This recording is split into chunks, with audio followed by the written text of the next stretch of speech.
This is a Pokemon storage box, this is a shiny charm, and this is a shiny Pokemon. But how long would it take to fill every single slot with shinies? There's only one way to find out.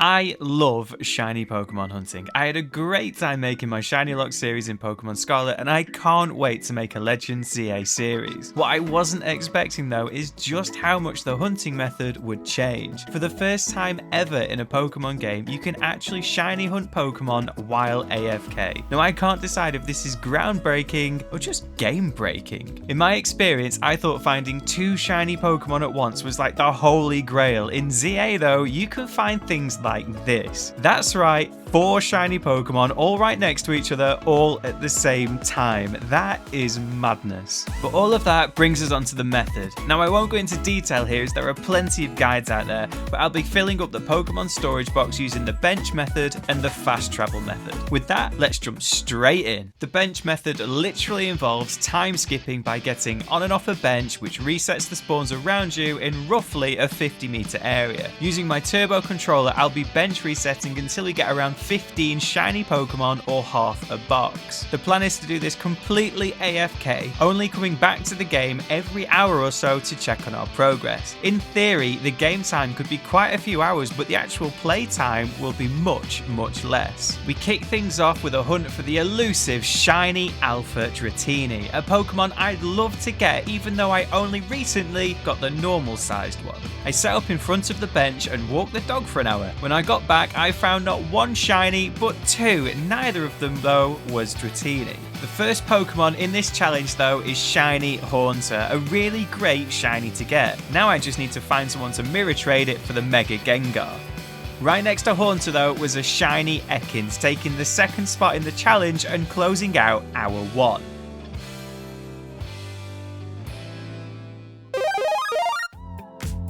As AFK shiny hunting goes, Hour 2 was incredible. We start with a 2nd shiny Haunter, which although it's a dupe, I am still really happy about. Next up, I check the Bellsprouts and I'm buzzing to find a shiny Bellsprout. It's a new Mega Pokemon when evolved and I've been wanting one for a while. Although by the end of this video, I might be less excited. Dropping down from Bellsprout, we see another shiny Ekans, which we do manage to catch even though Ghastly gets in the way. Incredibly, there is actually a 4th Pokemon in Hour 2 as well. Something told me to go and check the trees before heading back up, and what do you know? A shiny Pansage hiding in the trees closes out Hour 2. That is 6 shiny Pokemon in 2 hours, but actually it's more like 15 minutes that I've actually played. After another hard hour's graft, I put my headphones on to check and instantly get excited. The shiny jingle plays without me moving, which can only mean one thing: shiny Dratini. It's not an alpha, but it is what we were hunting for and can move to a new location. I head on over to get some close-up shots and he ran away. Luckily though, I put a hard save down and managed to catch the giant pink noodle. What did surprise me though is on the way back, there was a shiny Goomy waiting for me. I thought these only spawned in rain, which means he must have hung around and been there a while. Shiny Pokemon number 2 secured for this hour, but before we fly off, I wanted to double check the Ekans spawn, and of course, there's one there. Shiny Arbok stands out a mile away, and we drop down to catch it. That's 2 Ekans and an Arbok in just 3 hours. For this hour, I really wanted to get a shiny Houndour for that mega shiny Houndoom, so we set up on a bench in Wild Zone 6. Coming back after something to eat, I check around for a shiny and it really doesn't take long. No shiny Houndour or Houndoom, but a trip to the Battle Court shows us our next shiny, Meditite, a great one to get as Medicham mega evolves and looks really cool. I head out of the area to reset the shiny noise, but on the way back get completely distracted by a shiny Trubbish. I heard a rumour this one might get a mega in the expansion, so always a nice one to have. So far, we've got 11 shiny Pokemon, and I've actually only been at the game for about 20 minutes. This is insane. For the next hour, I wanted to chase my favourite Pokemon in the game, Bulbasaur. Bulbasaur spawns in Area 20, and luckily for me, there's a bench right next to it. I head over, fix my controller with an elastic band, and get some work done. An hour later, I come back, and over the top of a bush, I can just see a glimpse of Bulbasaur in a slightly different shade of green. My favourite Pokemon secured, I go for a little walk around the block to check any other spawns. A quick tip, by the way, is to swap to nighttime as well, just to check those nighttime only spawns. On my way back around, the jingle plays again, and I look up to find a shiny Pidgey on a lamppost. Another one for the collection, and another one in the box. For this hour, I head on over to Wild Zone 18. This area has some great shiny Pokemon, but more importantly, right in the middle is a bench. The bench covers most, if not all, spawns, including Alpha Salamence, Eevee, and a Fennekin. Once the hour wait is up, I check around, but I can't see any shinies. My last check is Eevee, and there she is, a little silver Eevee, and a great Pokemon to catch. That is the 14th Pokemon core, and on to the next hunt.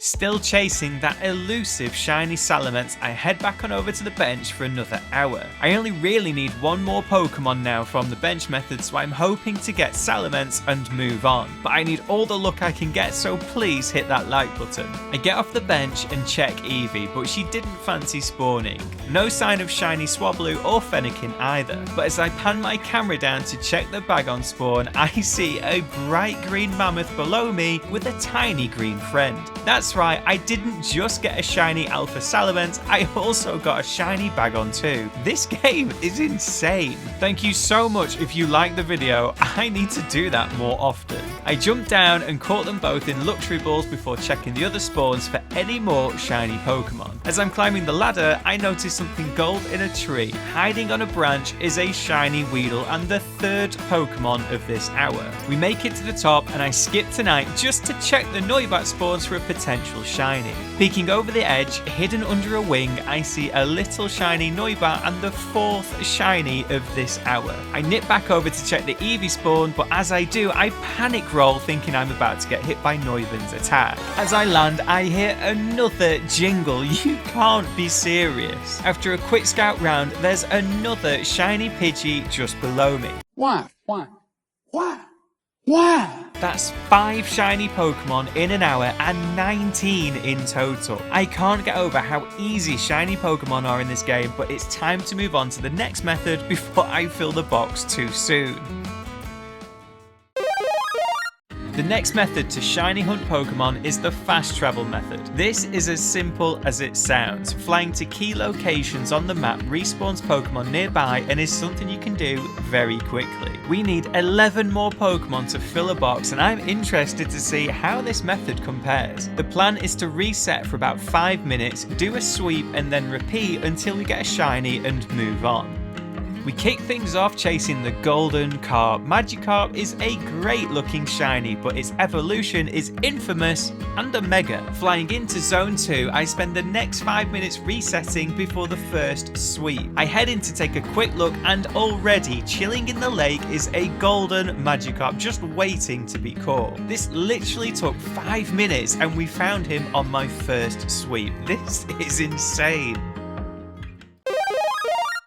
Since starting the game, I periodically fly to Wild Zone 5 in the hopes of a shiny. By travelling to this point, you can easily check the Alpha Ampharos spawn, another one of my favourite Pokemon. I target this fly point next, and after a couple of failed attempts, sweep the area after 15 minutes of resets. Hiding at the back, I catch a glimpse of gold and head on over to get our next shiny Pokemon and the second Bellsprout of the challenge. Not content with just a Bellsprout though, I keep resetting in the hope of getting that Alpha Ampharos spawn. Over the course of the next hour, we get a lot of shiny Pokemon, but can we get the shiny Ampharos? We start with another shiny Bellsprout, then a shiny Flaffy, followed up by a Bunnelby, Medicham, and a Phalanx. Shortly after, we get an Alpha Bellsprout, which is the third shiny Bellsprout of the challenge, before finally getting another shiny Bunnelby. We didn't get that shiny Alpha Ampharos, and as much as I'd love to stay here, I do think 8 Pokemon is more than enough.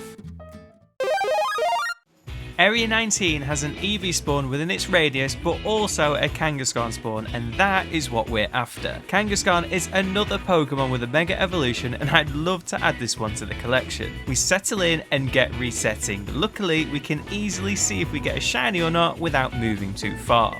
After 4 failed sweeps, I'm in the middle of resetting and I see exactly what we're after. Shiny Kangaskhan standing right in front of us and the next Pokemon in our challenge. We quickly catch him and get ready for the next area.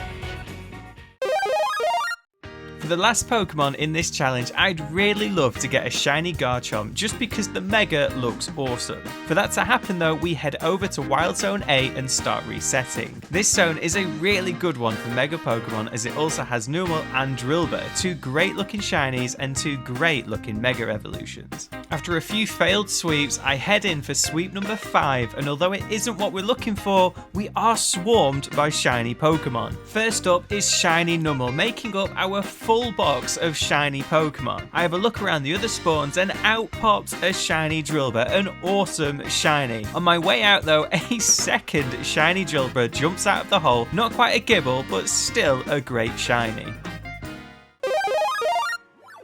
With those 3 shiny Pokemon, we overfill the storage box with 32 out of 30 spaces and complete the challenge. I honestly can't believe how easy shiny Pokemon are to find in this game. In total, I spent 7 hours AFK bench resetting, but in total, probably only spent an hour playing. That means it took around 8 hours to get 19 shiny Pokemon. Fast traveling took less time overall, but more time actually playing the game. 13 shiny Pokemon still only came to around 4 hours in total though. That's 32 shinies in 12 hours, which is definitely a new record for me and an insane amount of Pokemon. Thank you so much for watching. If you enjoyed and want to see more, hit that subscribe button and I'll see you in the next one.